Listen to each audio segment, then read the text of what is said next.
فرماتے ہیں قال رسول اللہ صلی اللہ علیہ وسلم کل سلامہ من الناس علیہ صدقۃ کل یوم تطلع فیہ الشمس،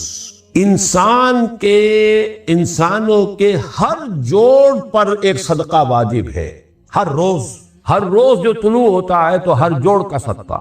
یہ انگلی کا جوڑ ہی اگر لاک ہو جاتا، آج صبح آپ اٹھتے ہو یہ لاک ہے تو کیا ہوتا، گھٹنا لاک ہو جاتا، کونی لاک ہو جاتی۔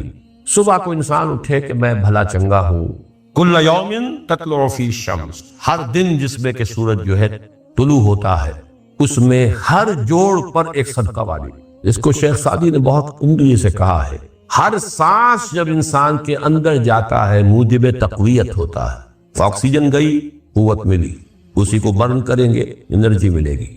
سانس باہر نکلتا ہے یہ صفائی کا ذریعہ بنتا ہے، کاربن ڈائی آکسائڈ اور بہت سی چیزیں نکل گئی۔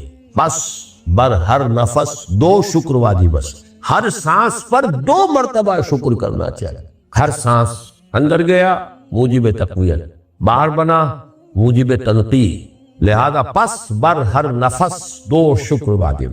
تقریباً اسی طرح کا یہ معاملہ ہے، لیکن اب یہ کیسے صدقے ہوں گے؟ اس صدقے ہی کی جیسے کہ پہلے آ چکا ہے اسی کی یہ تعریف میں ہے۔ تعدل بین اثنین صدقۃ، 2 آدمیوں کے درمیان عدل کراؤ، فیصلہ کرا دو عدل کے ساتھ، یہ بھی صدقہ ہے۔ تعین الرجل فی دابتہ فتحملہ علیہا اور ترفع لہ علیہا متاعہ صدقۃ، اور تم مدد کرو کسی انسان کی اس کی سواری کے معاملے میں کہ اسے اس پر چڑھنے میں مدد دو، یا یہ کہ اس کی کوئی چیز اس کا سامان نیچے سے اٹھا کے پکڑا دو، اونٹ پر سوار ہو گیا ہے اب سیتے سے سامان پکڑا رہے ہیں، یہ بھی صدقہ ہے۔ والکلمۃ الطیبۃ صدقۃ، ہر پاک بات جو اپنی زبان سے نکالو گے وہ صدقہ ہے۔ فلیقل خیرا او لیصمت، بات صحیح کرے، اچھی کہے یا خاموش رہے، تو ہر اچھی بات جو زبان سے نکلتی صدقہ ہے۔ وبکل خطوۃ تمشیھا الی الصلاۃ صدقۃ، اور ہر قدم جو وہ نماز کے لیے جاتا ہے تو اٹھاتا ہے یہ صدقہ ہے۔ کسی شخص کو تکلیف میں دیکھ کر اگر آپ کا دل پسیجتا نہیں، آپ کے دل میں رقیق کسے کہتے ہیں؟ پتلا، رقیق مادہ پتلا، رقت قلب، دل میں نرمی پیدا ہو جائے۔ دل میں نرمی اگر پیدا نہیں ہوتی ہے تو پھر جان لیجئے، میں ایک بہت سخت بات کہنے لگا ہوں، ایک شخص عالم ہو سکتا ہے، مفتی ہو سکتا ہے، فقیہ ہو سکتا ہے، مفسر ہو سکتا ہے، محدث ہو سکتا ہے، عابد ہو سکتا ہے، زاہد ہو سکتا ہے، نیک نہیں ہو سکتا اگر انسانی ہمدردی کا مادہ اس کے دل میں نہیں۔ بات سمجھ لیا آپ نے پوری؟ یہ ہے ترتیب کے اندر مضمر۔ نماز اور زکوٰۃ کا ذکر بعد میں، وَآتَى الْمَالَ عَلَى حُبِّهِ ذَوِي الْقُرْبَى وَالْيَتَامَى وَالْمَسَاكِينَ وَابْنَ السَّبِيلِ وَالسَّائِلِينَ وَفِي الرِّقَابِ، یہ پہلے آ رہا ہے۔ اور آپ میں سے بہت سے حضرات کو یاد ہوگی 4 پارے کی پہلی آیت، جو اس معاملے میں یوں سمجھیے قول فیصل، لَن تَنَالُوا الْبِرَّ حَتَّى تُنْفِقُوا مِمَّا تُحِبُّونَ، تم ہرگز نیکی کے مقام کو نہیں پہنچ سکتے جب تک خرچ نہ کرو اس میں سے جو تمہیں محبوب ہے۔ اگر آپ کا مال ایسا ہے جو دل سے اتر گیا ہے، کپڑے بوسیدہ ہو گئے ہیں دے دیے غریب کو، جوتے ٹوٹ گئے دے دیے کسی کو، یہ نہیں، یہ نیکی نہیں ہے۔ نیکی کیا ہے؟ مما تحبون، جو تمہیں پسند ہو وہ مال۔ لن تنالوا البر، یہ نوٹ کر دیجیے جنہیں عربی سے کوئی تھوڑا سا بھی کوئی مس ہے کہ لام اور نون کے ساتھ جو نفی آتی ہے فعل مضارع کے اندر، اس سے زیادہ تاکیدی نفی نہیں۔ لن تنالوا البر، ہرگز نہیں پہنچ سکتے نیکی کے مقام کو، حتی تنفقوا مما تحبون، جب تک کہ تم خرچ نہ کرو اس میں سے جو تمہیں پسند ہو۔ اپنے محبوب مال کو جب تک خرچ نہیں کرو گے اللہ کی رضا مندی کے لیے، اللہ کی رضا جوئی کے لیے، اس وقت تک نیکی کا مقام حاصل نہیں کر سکتے۔ حدیث میں نے آپ کو سنا دی، من یحرم الرفق، رفق کہتے ہیں دل کی نرمی، اسی سے لفظ رفیق بنا ہے۔ رفیق وہ ہیں جو آپس میں ہمدرد ہیں، غم گسار ہیں، ایک دوسرے کا درد بانٹنے والے ہیں، ایک دوسرے کے دکھ کو اپنے دل میں محسوس کرنے والے۔ میں نے ہمدردی کی وضاحت پچھلی نشست میں کی تھی۔ ہمدردی، ہم جماعت، ایک جماعت میں پڑھنے والے، ہم عصر، ایک زمانے کے لوگ۔ ہمدرد وہ جن کا درد جو ہے وہ کامن ہے، مشترک ہے، ایک کے درد کو دوسرا محسوس کر رہا ہے۔ خنجر چلے کسی پہ تڑپتے ہیں ہم امیر، سارے جہاں کا درد ہمارے جگر میں ہے۔ یہ ہے در حقیقت نیکی کی اصل روح۔ میں پھر دہرا رہا ہوں، جس میں یہ نہیں ہے، جو بخیل ہے، جو کٹھور دل ہے، جو سخت دل ہے، وہ عابد ہو سکتا ہے، زاہد ہو سکتا ہے، مفسر ہو سکتا ہے، محدث ہو سکتا ہے، فقیہ ہو سکتا ہے، مفتی ہو سکتا ہے، لیکن نیک نہیں ہو سکتا۔ یہ قرآن کا فتویٰ ہے، لن تنالوا البر حتى تنفقوا مما تحبون۔ پھر اس میں ایک بات اور نوٹ کیجئے، اس میں ترتیب بھی لازمی ہے۔ سب سے پہلا حقدار جو ہے آپ کے نیک سلوک کا وہ آپ کے قرابت دار ہے۔ الاول فالاول، الاقرب فالاقرب۔ ہمیشہ قرآن مجید میں سب سے پہلے ذل قربا وآت ذل قربا حقہ والمسکین وابن السبیل ولا تبذر تبذیرا۔ یہ بھی ہمارے منتخب نصاب کی آیت ہے سورہ بنی اسرائیل کی۔ اور تم حق ادا کرو جو ذل قربا ہیں، قرابت دار ہیں، رشتہ دار۔ یہ خاص طور پر بات کیوں کہی جاتی ہے؟ عام طور پر قرابت داروں میں، قریبی رشتہ داروں میں شکر رنجیاں ہوتی ہیں۔ اب فلاں جو ہے، فرض کیجئے کہ کوئی چھوٹا بھائی فوت ہو گیا یا بڑا بھائی فوت ہو گیا، اب دوسرا بھائی جو ہے اچھا ہے، جو فوت شدہ بھائی ہے اس کے حالات اب خراب ہیں، بیوہ ہے، بچے ہیں، کوئی ذریعہ معاش نہیں ہے، اور یہ شخص جو ہے وہ صاحب ثروت ہے، صاحب دولت ہے، یہ اوروں کو تو خیرات دے گا، اپنے یتیم بھانجا اور بتیروں کو نہیں دے گا۔ کیوں؟ انہوں نے یہ کیا تھا، انہوں نے یہ کیا تھا، انہوں نے فلاں وقت یہ کہہ دیا تھا، وہ بھابھی نے فلاں وقت جو ہے میرے ساتھ یہ معاملہ کیا تھا۔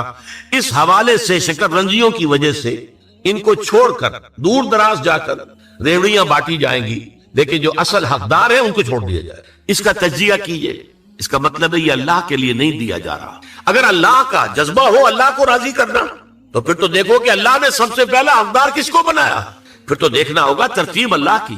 اللہ کی ترتیب میں تو آت المال علی حبہ ذوی القربى، ذوی القربى سب سے پہلے، اس کے بعد یتامى ہے، مساکین ہے، وابن السبیل ہے، والسائلین ہے، وفی الرقاب ہے، لیکن اولین جو ہے ذوی القربى ہے۔ حدیث آتی ہے کہ حضور نے فرمایا من احب للہ وابغض للہ واعطى للہ ومنع للہ فقد استقبل الایمان۔ جس نے اگر کسی سے محبت کی تو اللہ کے لیے محبت کی، کہ اللہ کو پسند ہے کہ اس سے محبت کی جائے، اور کسی سے بغض اور عداوت رکھی تو وہ بھی اس لیے کہ اللہ کو پسند ہے کہ اس سے بغض رکھا جائے، اور اگر کسی کو کچھ دیا تو اس لیے کہ اللہ کو اس کا دینا پسند ہے، اور کسی سے کچھ روکا تو اس لیے روکا کہ اللہ کو اس کا روکنا پسند ہے۔ یعنی انسان کے تمام اعمال کا اصل موٹیو جو ہے وہ ذات باری تعالی اور اس کے احکام اور اس کی پسند، اس کی ناپسند بن جائے۔ اگر یہ ہو جائے من احب للہ وابغض للہ واعطى للہ ومنع للہ فقد استکمل الایمان، تو ایسے شخص نے تو اپنے ایمان کی تکمیل کر لی۔ یہ کمال ایمان کا مقام ہے۔ نجات کا لفظ جو میں نے استعمال کیا ہے وہ ان کئی الفاظ میں سے سب سے نچلی سطح کا لفظ ہے جنہیں قرآن مجید کامیابی کے لیے استعمال کرتا ہے۔ بہت سے الفاظ آپ نے سنے ہوں گے، فوز اولئک هم الفائزون، وہ کامیاب لوگ ہیں، رشد اولئک هم الراشدون، وہ لوگ ہیں کہ جو بڑے نصیب والے ہیں، فلاح اولئک هم المفلحون، وہ ہیں اصل میں کہ جنہوں نے بلند ترین کامیابی حاصل کر لی۔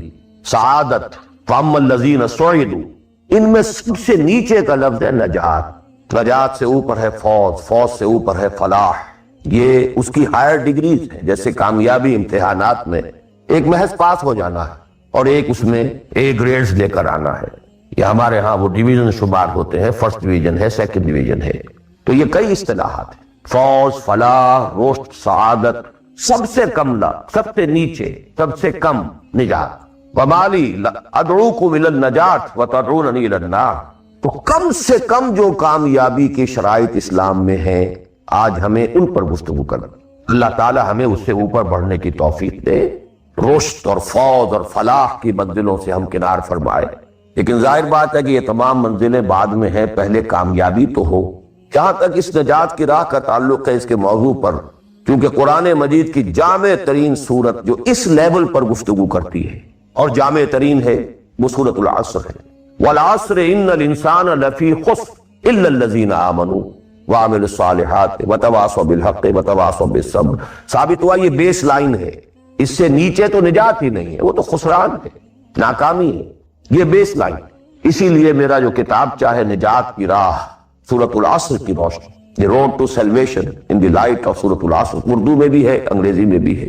تو جیسا کہ میں نے بتایا تھا اپنی ترجمہ قرآن کے نشستوں میں کہ میں نے اسی سورۃ العصر پر بیس کر کے ایک منتخب نصاب قرآن مجید کے مطالعے کا سلیکٹڈ کورس آف اسٹڈی یہ مرتب کیا، جس میں آم کی گٹھلی جس طریقے سے وہ شے ہے جس سے پورا آم کا درخت وجود میں آ جاتا ہے، ایسے ہی سورۃ العصر ہے جس سے پورا قرآن جو ہے کھلتا چلا جاتا ہے۔ کتاب احکمت آیاتہ ثم فصلت من لدن حکیم خبیر، کل قرآن سورۃ العصر میں ہے۔ اس پر میرے آڈیوز ہیں، ویڈیوز ہیں، پورا منتخب نصاب بھی سمجھیے سورۃ العصر کی تفسیر۔ بہرحال اس موضوع پر میں نے گزشتہ 35 سالوں میں لا تعداد مرتبہ گفتگو کی، لیکن آج میں ذرا ایک مختلف زاویے سے، مختلف اسلوب میں، باتیں وہی، حق تو ایک ہے، جہنم ایک ہی ہوگی، اس کے اندر داخلے کے دروازے لہا سبعۃ ابواب، جنت ہے اس سے داخلے کے دروازے مختلف ہیں، حق ایک ہے، لیکن اپروچ اس تک جانے کے لیے راستے ہیں بہت سے۔ تو میں آج ذرا ایک مختلف اسلوب سے وہی باتیں آپ کے سامنے دہراؤں گا۔ مختلف اسلوب کا فائدہ ہوتا ہے، جس بات کو انسان ایک خاص انداز سے سنتے رہنے کا عادی ہو جائے پھر اس پر توجہ نہیں کرتا۔ بہت مرتبہ سنی ہے، یہی بات ہے، لیکن ذرا سا اسلوب بدل دیجئے تو ذہن جو ہے وہ بیدار ہو جاتے ہیں اور ایک نئی آمادگی پیدا ہو جاتی ہے بات کو سمجھنے کے لیے۔ اسی لیے وہ بڑا پیارا مصرع ہے کہ ایک پھول کا مضمون ہو تو 100 رنگ سے باندھوں۔ بات تو ایک ہی پھول کو ڈسکرائب کرنا ہے، لیکن اس کو اس طرح سے کروں، اس طرح سے کروں، ایسے کروں، اور اسی کو قرآن مجید نے استعمال کیا۔ یہ اصل اسلوب قرآن کا ہے، کذالک نصرف الآیات، تصریف الآیات، آیات کو گردش دینا۔ ایک آیت میں ایک مضمون پہلے ہے، دوسرا بعد میں ہے، دوسری آیت میں دوسرا مضمون جو ہے وہ پہلے آگے آئے اور پہلا جو ہے وہ بعد میں لے آئے۔ یا ایھا الذین آمنوا کونوا قوامین بالقسط شہداء للہ، یہ سورہ نساء میں ہے۔ یا ایھا الذین آمنوا کونوا قوامین للہ شہداء بالقسط، یہ آپ کو سورہ مائدہ میں مل جائے۔ لیکون الرسول شہیدا علیکم وتکونوا شہداء علی الناس، یہ سورہ حج میں ہے۔ لتکونوا شہداء علی الناس ویکون الرسول علیکم شہیدا، یہ سورہ بقرہ میں ہے۔ تصریف الآیات، کذالک نصرف الآیات۔ تو میں آج کوشش کر رہا ہوں تصریف آیات کے اس اسلوب کو کسی درجے میں، قرآنی اسلوب ہے، اس کو کاپی کرنا بھی آسان نہیں ہے، کوشش کروں گا اس سے اپنی وہی بات جو آپ میں سے بہت سے حضرات کے سامنے اس سے پہلے بہت مرتبہ آ چکی ہوں، لیکن نئے اینگل سے۔ وہ اینگل کیا ہے؟ اللہ کا، دین کا ایک ہی تقاضا ہے، وہ تقاضا جس کے بارے میں ہم کہہ سکتے ہیں کہ 100 بات کی ایک بات، ایک بات۔ جیسے اردو کا ایک محاورہ ہے، ہاتھی کے پاؤں میں سب کے پاؤں، وہ اتنا چوڑا پاؤں ہے کہ وہ سب پاؤں رکھ دیں تو اس میں آ جائے۔ کیسے؟ ایک بدو صحابی آئے تھے حضور سے، انہوں نے ایک سوال کیا کہ مجھے کل دین کی بات ایک جملے میں سمجھا دی۔ آپ نے فرمایا ہاں ٹھیک ہے، آؤ، قل آمنت باللہ ثم استقم، ایسا اللہ پر کہو کہ میں اللہ پر ایمان لایا، پھر اس پر جم جاؤ۔ اسی طرح آج میں آپ سے دین کا کل تقاضا، اللہ کا کل مطالبہ، اور میرے ذہن میں وہ آیت آ رہی ہے کلا لما یقض ما امرہ، ہم نے ایک ہی تقاضا انسان سے کیا، اس نے اس کو پورا کیا۔ اور میرے ذہن میں اس وقت ایک سین آ رہا ہے، وہ جو پکچر بنائی گئی تھی حضور کی سیرت پر، the messenger of Allah, the messenger of God perhaps, اس میں دکھایا گیا ہے کہ ابو طالب بستر وفات پر ہے، آخری وقت قریش کا وفد آیا ہے الٹیمیٹم لے کر کے، ابو طالب اب ہمارا صبر کا پیمانہ لبریز ہو گیا، یا تو اپنے بھتیجے کو روک لو ورنہ پھر آئیے اوپن، پھر ایک اوپن چیلنج ہے، کھلے میدان میں مقابلہ کیجیے۔ ایک جملہ اس وقت اس پکچر میں ہے جو کہا ابو طالب نے، one word, my nephew demands from you only one word۔ اس نے تم سے کیا تقاضا کیا ہے؟ تم سے دولت نہیں مانگی، تم سے مال نہیں مانگا، تم سے حکومت نہیں مانگا، کچھ بھی تو نہیں مانگتا، وہ بات مانگتا ہے، ایک کلمہ تک مانگتا ہے۔ ابو جہل نے فوراً ریٹارٹ کیا، the one word he demands demolishes all the gods۔ تو ایک بات اس کی ایسی ہے کہ جو ہمارے سارے معبودوں کا تیا پانچا کر کے رکھ دیتی ہے، ختم کر دیتی ہے۔ تو ایک بات، دین تو ایک بات ہے۔ اسی انداز میں آپ کو بتا رہا ہوں کہ اللہ کا کل تقاضا، دین کا کل تقاضا ایک لفظ میں ہے، وہ لفظ ہے عبادت۔ تمام انبیاء کی دعوت آپ قرآن مجید میں مختلف مکی صورتوں میں پڑھیں گے، ان اعبدوا اللہ ما لکم من الہ غیرہ، اللہ کی عبادت کرو، تمہارا اس کے سوا کوئی الہ، کوئی معبود۔ تو قرآن کی دعوت صرف اس فرق کے ساتھ کہ پہلے انبیاء کہتے تھے یا قوم اعبدوا اللہ، اے میری قوم کے لوگوں اللہ کی عبادت کرو، اللہ کی عبادت۔ حضور چونکہ بھیجے گئے پوری نوع انسانی کے لیے، تو یہاں خطاب ہے یا ایھا الناس اعبدوا ربکم الذی خلقکم والذین من قبلکم لعلکم تتقون، اے لوگو، اے بنی آدم، بندگی کرو، پرستش کرو اپنے رب کی جس نے تمہیں پیدا سورہ ذاریات میں فرمایا وما خلقت الجن والانس الا لیعبدون، تمہاری غایت تخلیق ہی یہ ہے، ہم نے تمہیں پیدا ہی اس لیے کیا ہے کہ تم ہماری بندگی کرو، ہماری عبادت۔ اور وہی 100 بات کی ایک بات حضرت یوسف نے اپنے قید خانے کے ساتھیوں سے کہی تھی، ان الحکم الا للہ امر لا تعبدوا الا ایاہ ذالک الدین القیم۔ ایک جملے میں کل دین قیم ہے، مکمل دین ہے، اس کے سوا کسی اور کی عبادت اور بندگی نہ کرو۔ ایک لفظ ہے، ایک تقاضا ہے، ہم پورا کر دیں تو نجات بھی ہے، فوز بھی ہے، فلاح بھی ہے، رشد بھی ہے، سعادت بھی ہے، ہدایت بھی ہے، سب کچھ۔ لیکن اب یہ کہ یہ عبادت ہے کیا؟ عبادت کے 5 اجزاء، بلکہ اجزاء کا لفظ میں نے غلط شمار کیا، استعمال کیا۔ 2 تو ہیں لازمی اجزاء، لازمی، اور 3 اس کے ضمنی پہلو ہیں، تو 2 جمع 3 5۔ یہ 5 باتیں اگر یاد نہیں رہتی ہیں تو عبادت کا تصور آپ کا درست نہیں ہو۔ آخر کوئی اتنی بڑی بات ہے کہ تمام نبی اسی کی رٹ لگاتے رہے، اسی کی تکرار کرتے رہے؟ کوئی اتنی بڑی بات ہے کہ ابدی فوز و فلاح اور رشد اور سعادت اس کے ساتھ وابستہ ہے؟ وہ بہت بڑی بات ہے، معمولی بات تو نہیں۔ ابدی جہنم اور ابدی جنت، کتنا فرق ہے، اور وہ اسی ایک لفظ کے ساتھ وابستہ ہے۔ عبادت ہے کیا؟ اس کے 2 جو لازمی اجزاء ہیں، ان میں سے ایک کی مثال ہے جسم۔ یہ میرا جسم 2.5 من وزن ہے اس کا، یہ میرا جسم ہے، دیکھ اس میں روح ہے، بدن وغیرہ نہیں ہے، نہ نظر آتی ہے، لیکن اصل انسان وہ روح ہے۔ اسی طرح عبادت کا جو جسد ظاہری ہے، جو نظر آتا ہے، پیلپیبل ہے، محسوس ہوگا، سامنے آئے گا، وہ ہے اطاعت کلی، total obedience without any reservation, کوئی استثناء نہ، مخلصین لہ الدین، اطاعت کو اس کے لیے خالص کر، ٹوٹل اوبیڈینس۔ یہ ہے جسد۔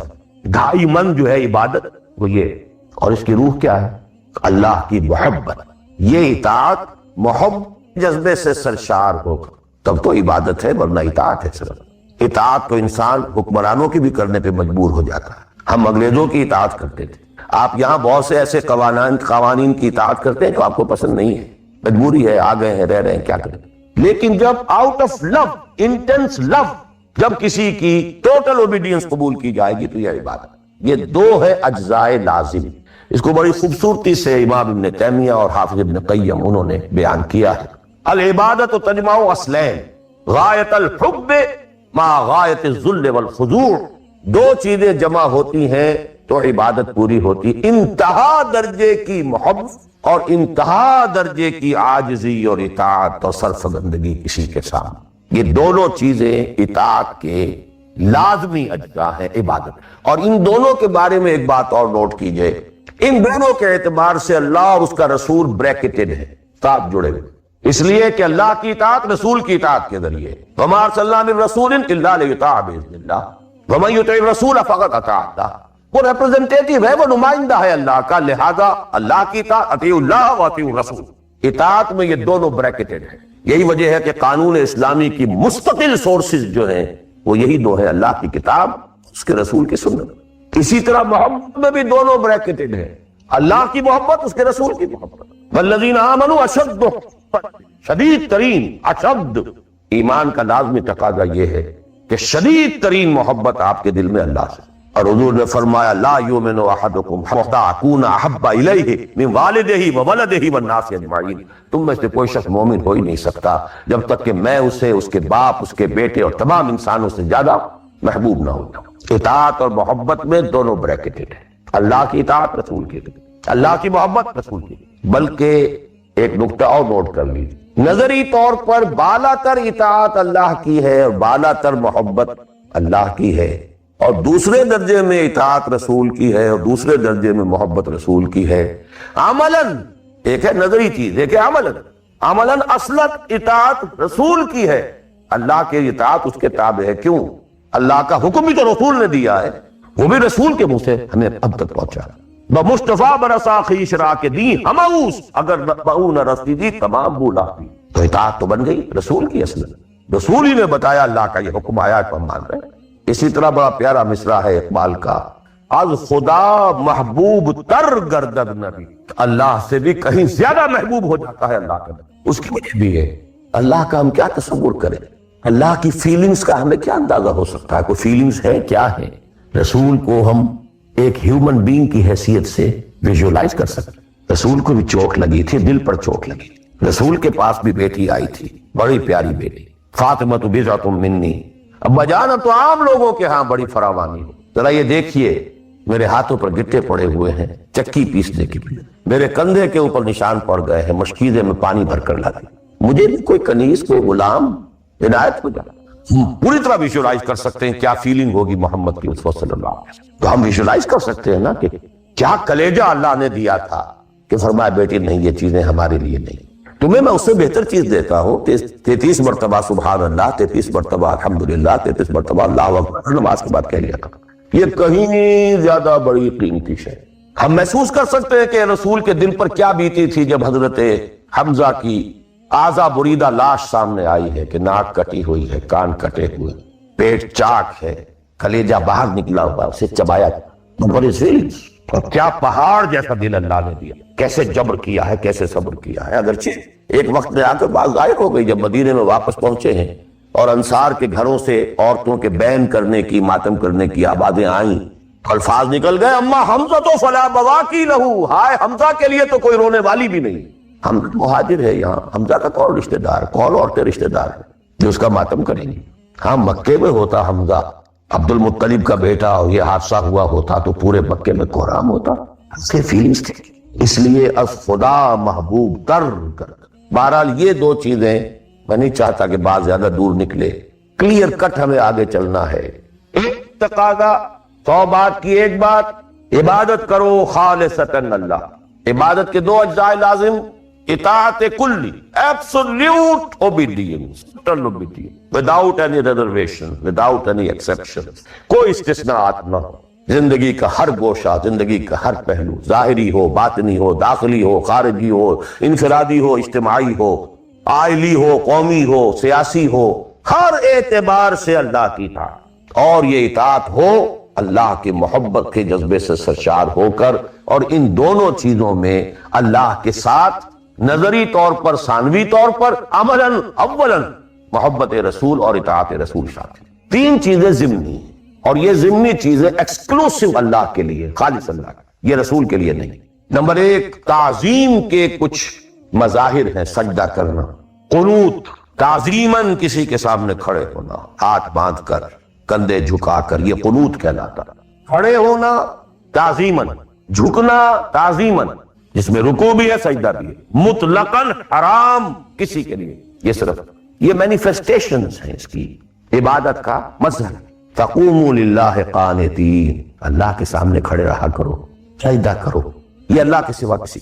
نمبر 2 دعا، صرف نہ کسی نبی سے، نہ کسی رسول سے، نہ کسی فرشتے سے، نہ کسی اولیاء اللہ سے، نہ کسی بزرگ شخصیت سے، کسی سے نہیں. لا تدعو مع اللہ احد، رسول سے نہیں. اب اس میں کئی الفاظ نوٹ کر لیجئے. استدعاء، استغاثہ، استمداد، استعانت، وہی مدد ہے. استنصار، صرف ہاں مادی قوانین کے تحت فزیکل ورلڈ میں ہم مدد مانگ سکتے ہیں. ذرا مجھے 1 گلاس پانی لا دیجئے، مجھے ذرا یہ کر دیجئے، معلوم ہے پانی ہے، یہ جائے گا لے آئے گا. لیکن بالغیب مدد کسی سے مانگنا، استغاثہ کسی سے کرنا، استعانت کسی سے کرنا حرام ہے. عبادت کو 0 سے ضرب دے کر 0 کر دے. نمبر 3 اخلاص و احتساب، صرف اللہ. جو نیک کام کرے صرف اس کی خوشنودی کے لیے. یہاں تک کہ حضور کے سامنے ایک صحابی ایسے ہی محاورے میں رواں روی میں کہہ بیٹھے ما شاء اللہ و ما شئت، جو آپ چاہیں اور اللہ چاہے. فوراً ڈانٹ دیا اجعلتنی للہ ندن، تم نے مجھے اللہ کا مد مقابل بنا دیا. مشیت صرف اس کی. وما تشاؤون الا ان یشاء اللہ. کوئی نیک کام سوائے اس کی رضا جوئی کے لیے اگر کسی اور کے لیے کیا گیا، ریا ہے، سمعہ ہے، دکھاوے کے لیے ہے، شہرت کے لیے ہے، دنیا کمانے کے لیے ہے، لیڈری چمکانے کے لیے ہے، اقتدار حاصل کرنے کے لیے ہے، کوئی بھی اور مقصد اگر شامل ہوا، 0 سے ضرب کھا کر پوری عبادت 0 ہو جائے. احتساب، بدلے کی توقع صرف اللہ. یہ لفظ آپ خاص طور پر سنتے رہے ہوں گے ان دنوں بہت. من صام رمضان ایمانا واحتسابا غفر له ما تقدم من ذنبه ومن قام رمضان ایمانا واحتسابا غفر له ما تقدم من ذنبه ومن قام ليلة القدر ایمانا واحتسابا. ایمان کے ساتھ احتساب کیوں آ رہا ہے؟ اس کا اجر و ثواب سوائے اللہ سے اور کسی سے توقع نہ. یہ 5 چیزیں ہیں. جہاں تک اطاعت کا تعلق ہے اس میں ایک ایکسیپشن نوٹ کر لی. کہیں کسی وقت نسیان سے، خطا سے یا جذبات کے طوفان میں آ کر کوئی غلط حرکت کر بیٹھا لیکن فوراً توبہ کر، یہ مستثنا ہے. میں نے 3 الفاظ کہے. خطا، آپ نہیں سمجھتے تھے کہ جو میں کرنے چلا ہوں یہ ڈس اوبیڈینس ہے، آپ کو پتہ ہی نہیں تھا، خطا ہو. نسیان، بھول گئے. ایک وقت ایسا ہے کہ آدمی کے اوپر غفلت کا پردہ پڑ جاتا. حضور خود فرماتے انہ لا یغان علی قلبی وانی لاستغفر اللہ فی کل یوم 70 مرہ. میرے دل پر بھی کبھی کبھی حجاب سے آ جاتا ہے، میں روزانہ 70 مرتبہ استغفار کرتا ہوں. تو ہم اپنے حجابات پر حضور کے حجاب کو قیاس نہیں کر سکتے کہ نسبت خاک ربا عالم پاک، وہ کوئی اور شے ہے، یہ کوئی اور شے ہے. لیکن یہ کہ بارے پردہ تو پڑتا ہے، اس میں کوئی غلط حرکت سرزد ہو گئی. یا نمبر 3، جذبات کا کوئی ہیجان تھا جس نے کہ اوور پاور کر دیا، انسان کی قوت ارادی کو معطل کر دیا، کوئی غلط حرکت سرزد ہو گئی. لیکن پھر توبہ فوراً. انما التوبۃ علی اللہ للذین یعملون السوء بجہالۃ ثم یتوبون من قریب. جیسے ہی طوفان گزرا فوراً پوچھ، یہ مجھ سے کیا ہو؟ لا الہ الا انت سبحانک انی کنت من الظالمین.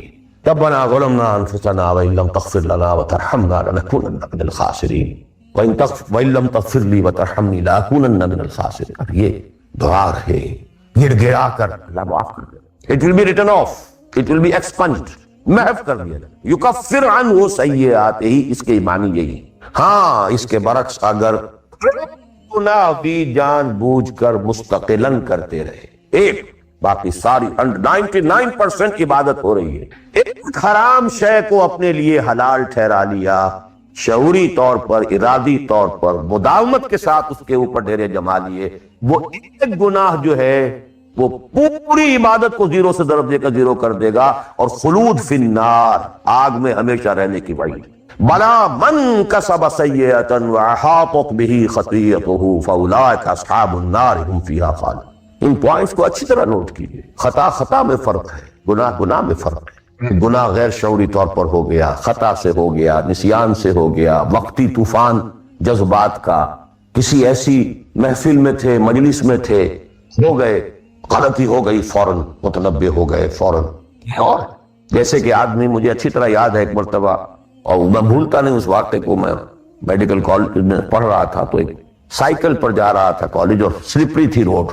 جب سائیکل سلپ کرتی ہے تو نہیں چلتا میں کب گرا ہوں، لیکن مجھے پتا اس وقت چلا جب اٹھ چکا تھا کہ میں گرا، کیونکہ آدمی وہ پڑا نہیں رہتا، فوراً اٹھتا.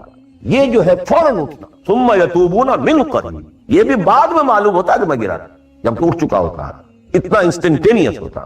یہ ہے یتوبون من قریب. اور اس کو اللہ نے اپنے ذمے، انما التوبۃ علی اللہ، اللہ کے ذمے ہے یہ کہ وہ ایسے شخص کی توبہ قبول کرے. انما التوبۃ علی اللہ للذین یعملون السوء بجہالۃ ثم یتوبون من قریب. بہرحال یہ ایک اس کی ضمنی بات تھی کہ اطاعت کلی کے ضمن میں ان دونوں چیزوں کو ذہن میں رکھیے. گناہ کا ہو جانا، کل بنی آدم خطاؤون وخیر الخطائین التوابون، التائب من الذنب کمن لا ذنب لہ. بہت اس میں ہمارے لیے پر امید باتیں کہی گئی. اللہ کو اپنے گناہگار بندے کی توبہ سے اتنی ہی خوشی ہوتی ہے جتنی کہ اس شخص کو ہوتی ہوئی جو ایک صحرا میں سفر کر رہا تھا، ایک ہی اونٹ تھا، اسی پر اس کا پانی تھا، اسی پر اس کا راشن تھا. تھوڑی دیر کے لیے سستانے کو لیٹا، آنکھ کھلی تو اونٹ کھائی، دوڑ رہا ہے، مشرق میں، مغرب میں، شمال میں، جنوب میں، تھک ہار کر بیٹھ گیا ہے. اب وہ موت کا انتظار کر رہا ہے، نہ پانی ہے، نہ کوئی غذا ہے، نہ کوئی سواری ہے کہ اس صحرا لقدق صحرا سے نکل سکے. کہ اچانک دیکھتا ہے کہ وہ تو کھڑا ہے، موجود ہے. تو اسے اتنی خوشی ہوتی ہے کہ وہ کہتا ہے اللہ تو میرا بندہ، میں تیرا رب. کہنا یہ چاہتا تھا اللہ تو میرا رب، میں تیرا بندہ، لیکن اتنا مغلوب ہو گیا ہے اس وقت جذبات میں خوشی کے کہ کہہ یہ بیٹھا کہ اللہ تو میرا بندہ، میں تیرا رب. اتنی خوشی ہوتی ہے اللہ کو اپنے کسی گناہگار بندے کی توبہ سے. تو یہ وہ ہے وہ مسئلہ، عارضی، فوری، لا علمی، جہالت، طوفان یا کسی ماحول کے فوری اثر کے تحت کوئی غلطی ہو گئی، فوراً توبہ. لیکن یہ کہ اگر جان بوجھ کر کانشس ڈیسیژن ایک حرام شے کو بھی اگر مستقلاً اختیار کر لیا، وَلَا مَنْ كَسَبَ سَيِّئَةً وَأَحَاطَتْ بِهِ خَطِيئَتُهُ فَأُولَٰئِكَ أَصْحَابُ النَّارِ هُمْ فِيهَا. اب آئیے نیکسٹ، میں جسے آج ایک نیا اینگل کہہ رہا ہوں وہ کیا ہے. دیکھیے اطاعت کے دو پہلو ہیں، انفرادی اور اجتماعی. مجھے مراد کیا ہے؟ ان کی ریشو پروپورشن مختلف ہوگی. کوئی بہت آرگنائزڈ سوسائٹی ہے، اسٹیٹ کا کانسیپٹ ہے، اجتماعیت کا پڑھنا بہت بھاری ہو جاتا ہے، انفرادیت بہت محدود آتی ہے. کوئی بڑی پریمیٹیو سی سوسائٹی ہے، آرگنائزڈ اسٹیٹ نہیں ہے، تو انفرادیت کا دائرہ وسیع ہوتا ہے، اجتماعیت محدود ہوتی ہے. In various proportions. لیکن پہلے ان کو آئیڈینٹیفائی کیجئے، اس سے میری مراد کیا ہے. ایک وہ اللہ کی اطاعت ہے کہ جو ایک انسان کے اپنے بس میں ہے وہ کر سکتا، چاہے بھوک آ جائے، فاقہ آ جائے، نقصان ہو جائے، جان کا اندیشہ ہو جائے، ایک کر سکتا. ایک وہ اطاعت ہے جو کسی صورت کر ہی نہیں سکتا جب تک کہ اجتماعی ماحول نہ بدلے. کتنا ہی سنسیئر ہو، کتنا ہی نیک ہو، کتنا ہی فیصلہ کر لے، کر ہی نہیں سکتا. وہ اس کے ہاتھ میں ہے ہی نہیں. ایک ریاست ہے، آرگنائز اسٹیٹ ہے، اس کا لا ہے، آپ اس میں رہ رہے ہیں تو وہی قانون چلے گا. آپ کے بس میں نہیں ہے. آپ کا بیٹا فرض کیجئے خدا نہ خواستہ زنا کرے تو آپ سے رجم نہیں کر سکتے، چاہے آپ کا بیٹا ہے. You have no power, no authority. آپ کا اپنا بیٹا اپنی بیٹی چوری کر لے، آپ ہاتھ نہیں کاٹ سکتے. مجھے یاد آ رہا ہے لو ان فاطمہ بنت محمد سرقت، بالفرضی کہہ رہا ہوں نا میں بھی، مفروض ہے کتاب، آپ نہیں ہاتھ کاٹ سکتے. ایک معاشرہ ہے جس کے اندر پوری معیشت جو ہے سود کے اوپر ہے. آپ سانس بھی نہیں لے سکتے کہ جو سود سے خالی ہو. امپاسبل. ایک اسٹیٹ ہے، آپ اس کے سٹیزن ہیں، آپ اس کے کانسٹیٹیوشن کے لائل ہیں، فیتھفل ہیں. تو جیسا کہ میں نے کہا تھا، آرگنائز سوسائٹی اسٹیٹ میں یہ دائرہ بہت بڑھ جاتا ہے. ٹرائبل ہے، وہاں یہ کہ انفرادیت کا کافی دائرہ ہوتا ہے، قانون کم سے کم ہوتے ہیں، نظم کم سے کم ہوتا ہے، سسٹم جو ہے اس کی گرفت کم سے کم ہوتی ہے. اب دیکھیے دو حیثیتیں دنیا میں ممکن ہیں. ایک انتہائی خوش بختی کی، انتہائی خوش قسمتی کی کہ ایک انسان ایک ایسے ماحول میں پیدا ہو گیا ہے، یا وہ ہجرت کر کے ایسے ماحول میں چلا گیا ہے جہاں ٹوٹل دین غالب، دین قائم، نظام ہے دین کا، حکومت ہے اللہ کی. وہاں جا کر انسان کتنا how at ease he will feel. No friction. وہ بھی اللہ کی بندگی کرنا چاہتا ہے، ماحول بھی سازگار ہے، پورا نظام بھی اللہ کی بندگی پر ہے، پورا قانون بھی اللہ ہی کا نافذ ہے، پورا تعلیم کا ڈھانچہ بھی اللہ ہی کے ہدایت کے مطابق ہے، تمام ذرائع ابلاغ سے بھی اسی کے مطابق چیزیں ہیں جو نشر ہو رہی ہیں، آڈیو ویژول سب کچھ. انتہائی خوش قسمتی، موسٹ فارچونیٹ کہ ایک انسان ایسے ماحول. لیکن فرض کیجئے کہ وہ ایسے ماحول میں ہے جہاں اللہ کا دین غالب نہیں، بہت محدود سا حصہ ہے جس میں وہ اللہ کا حکم مان سکتا ہے، نماز وہ پڑھ سکتا ہے، روزہ رکھ سکتا ہے، کوئی نہیں روکتا. اسرائیل میں بھی جا کے پڑھ لیجئے نماز اور روزہ، امریکہ میں کر لیجئے، بھارت میں کر لیجئے، کوئی روکتا نو وے. لیکن باقی ویرینگ ڈگریز میں ہوگا یہ کہ زندگی کا 75%، 80%، 50%، 60% وہ باطل کے قبضے میں. تو وہ بھی تو 50%، 60% کافر ہے. He's a part and parcel of that environment, of that system. قرآن کے تینوں فتوے اس پر بھی تو لگ رہے ہیں. وَمَن لَمْ يَحْكُمْ بِمَا أَنزَلَ اللَّهُ فَأُولَٰئِكَ هُمُ الْكَافِرُونَ وَمَن لَمْ يَحْكُمْ بِمَا أَنزَلَ اللَّهُ فَأُولَٰئِكَ هُمُ الْفَاسِقُونَ وَمَن لَمْ يَحْكُمْ بِمَا أَنزَلَ اللَّهُ فَأُولَٰئِكَ هُمُ الظَّالِمُونَ. وہی ظالم ہے، اور ظالم سے مراد مشرک.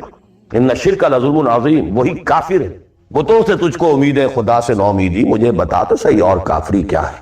وہ کہتے کس ہے؟ وہی تو فاسق ہے، ناہنجار ہے، باغی ہے. ویرنگ ڈگریز کے اندر جتنا بھی اس نظام کی گرفت ہے، اس درجے میں ہر وہ شخص کافر اور ظالم اور مشرک ہے جو اس ماحول میں رہ رہا. ان دونوں حالتوں میں دین کے تقاضے بالکل ایک دوسرے کے برعکس ہو جائیں. اب یہ پوائنٹ ہے جو میں چاہتا ہوں آج، I want to hammer it. اگر آپ خلافت راشدہ کے دوران پیدا ہو گئے ہو، موسٹ فارچونیٹ، موسٹ ایزی. دین قائم ہے، اللہ کے احکام جاری ہیں، سارا نظام وہی ہے، دی ہول اسٹیٹ کرافٹ وہ اسلام کی بنیاد پر کام کر رہا ہے. آپ ایک سٹیزن ہیں، آپ کے لیے تقرب بالنوافل کے درجے کھلے. فرض تو پورے ہیں یہاں، نفل نماز پڑھیے، نفل علم حاصل کیجئے، نفل روزے رکھتے چلے جائیے، نفلی چلے کیجئے، جو تقرب بالنوافل. اور اس تقرب بالنوافل کا درجہ یہاں تک اونچا ہو سکتا ہے وَيَتَقَرَّبُ إِلَيَّ عَبْدِي بِالنَّوَافِلِ حَتَّى أَكُونَ. میرا بندہ نوافل کے ذریعے سے میرا تقرب حاصل کرتا جاتا ہے، کرتا جاتا ہے، کرتا جاتا ہے، یہاں تک کہ میں اس کی آنکھیں بن جاتا ہوں جن سے وہ دیکھتا ہے، اس کے کان بن جاتا ہوں جن سے وہ سنتا ہے، اس کے ہاتھ بن جاتا ہوں جن سے وہ پکڑتا ہے، اس کے پاؤں بن جاتا ہوں جن سے وہ چلتا ہے. حدیث قدسی. اور سارے وہابی بھی مانتے ہیں اس کو. یہ نہ سمجھئے کہ یہ کسی صوفی کی بڑھ ہے. حدیث صحیح عند کل المحدثین. اللہ ہاتھ بن جاتا ہے آپ کا، اللہ پاؤں بنتا ہے، اللہ آنکھ بنتا ہے آپ کی، اللہ کان بنتا ہے۔ یہ بہت اونچی بات ہے، بہت اونچی بات ہے، بہت اونچی بات ہے۔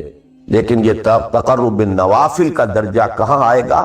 جہاں آپ ایک اسلامی نظام کے تحت سانس لیں۔ جہاں وہ اسلامی نظام نہیں ہے، بلا فرض تن من دھن اس نظام کو بدلنے کے لیے لگا دینا۔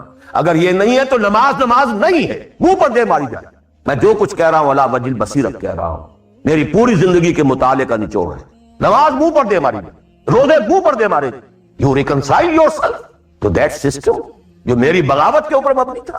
پہلا فرض یہ ہے تن من دھن، you can not reconcile with that, you can not accept that system. اس میں اپنے آپ کو اکوموڈیٹ کرنا، اس میں اچھے کیریئر تلاش کرنا، اس میں اچھی جائیداد بنانا، اس میں پیسہ جمع کرنا، اس میں اچھی سے اچھی بچوں کو ایجوکیشن تاکہ بہتر سے بہتر زندگی وہ بھی گزار سکیں، سب کا سب حرام، مطلقاً حرام۔ پہلا کام یہ ہے اپنی جان، اپنا مال، اپنا تن، اپنا دن سب اللہ کے دین کے لیے خرچ کرو۔ سبسسٹنس لیول کے اوپر صرف جان کو باقی رکھنے کے لیے جو ناگزیر ہے، that is allowed, nothing more. This is the point, crucial point. اب ہمارے سامنے حدیثیں ہوتی ہیں، وہ سارے فضائل کی کتابیں ہیں اور یہ ہیں جن کا تعلق اس ماحول سے تھا جبکہ دین قائم ہو چکا، تو اس کانٹیکسٹ میں باتیں نفل کی بات ہو رہی ہے اور قیام اللیل کی بات ہو رہی ہے اور جو ہے ختم قرآن کی بات ہو رہی ہے، اور اگر فجر کے بعد بیٹھے رہے مصلے پر اور 2 رکعت پڑھ کر اٹھے جبکہ سورج نکل چکا ہے تو اب یہ اتنا اونچا سوال، یہ ساری بات، all these things become absolutely irrelevant. The deciding factor is دین غالب ہے، ٹھیک ہے، چلو نوافل کی طرف، قرات کی طرف چلو، جتنا آگے سے آگے یتقرب الی العبد بالنوافل، ورنہ تقرب بالفرائض پہلے فرض کرنے ہیں، اور فرضوں میں پہلا فرض جہاد۔ Now please note this word. جہاد اصل میں اس جد و جہد کا جامع عنوان ہے، your struggle against that system. لہذا انما المؤمنون الذين آمنوا بالله ورسوله ثم لم يرتابوا وجاهدوا باموالهم وانفسهم. Integral part of the definition of a مومن۔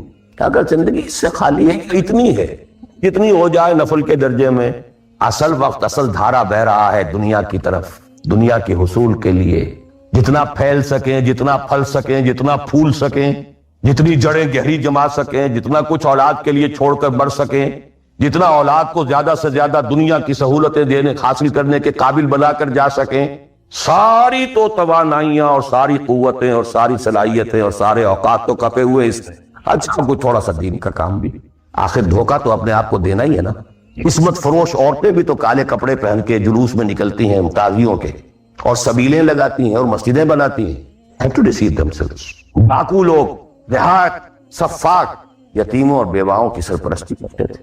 ہمارے معاشرے میں جو بستہ الف بستہ بے کے غنڈے ہوتے ہیں، ان کے ہاں بھی نیکی کا، پن کا، خیر کا کھاتا ہوتا ہے۔ اسی طرح کچھ مذہبی ایکٹیویٹی ہے۔ اصل شے یہ ہے کس ماحول میں رہ رہے ہیں۔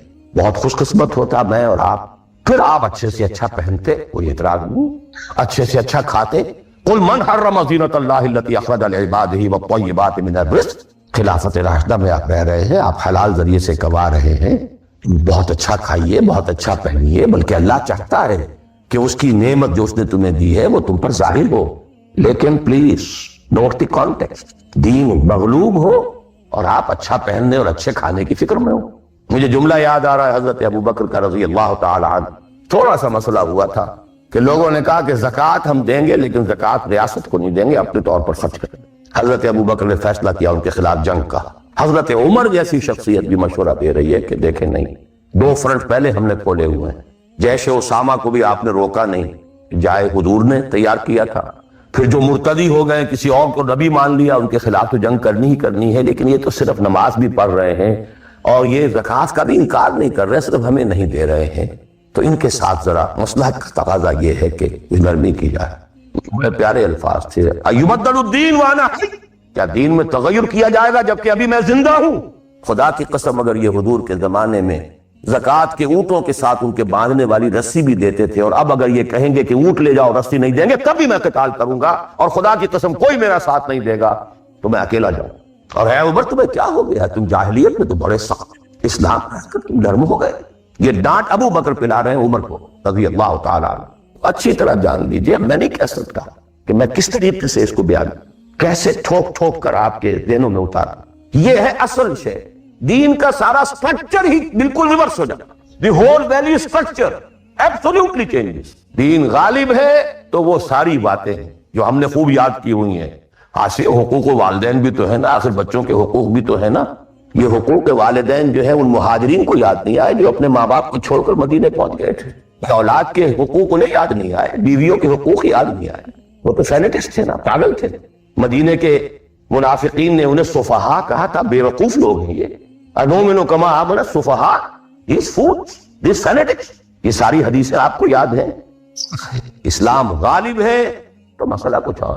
اچھا کھائیں، اچھا پہنیں، نوافل ہے، نوافل پر نوافل ہے. جتنی ترقی کیجئے دنیا میں کرنا چاہیں دنیا میں کیجئے، روحانی ترقی کرنا چاہیں روحانی ترقی کیجئے.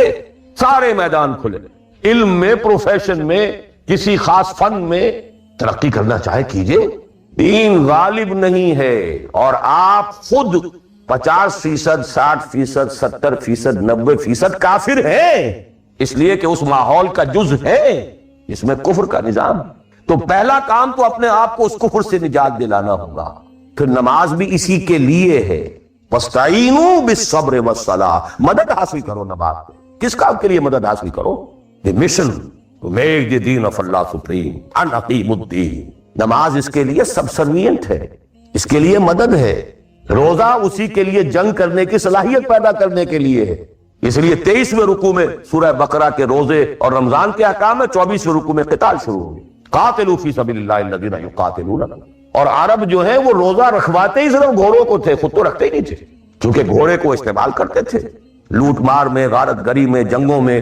اور گھوڑا ہے نرم نازک مزاج جانور، پیاس برداشت نہیں کر سکتا، بھوک برداشت نہیں کر سکتا. اونٹ تو چاہیے تھا انہیں گھوڑا، لہذا گھوڑے کو عادی بناتے تھے دھوپ کا، پیاس کا، بھوک کا، تاکہ ایسا نہ ہو کہ مارکے کا وقت اور گھوڑے صاحب جواب دیے بیٹھے تو سوار کیا کرے.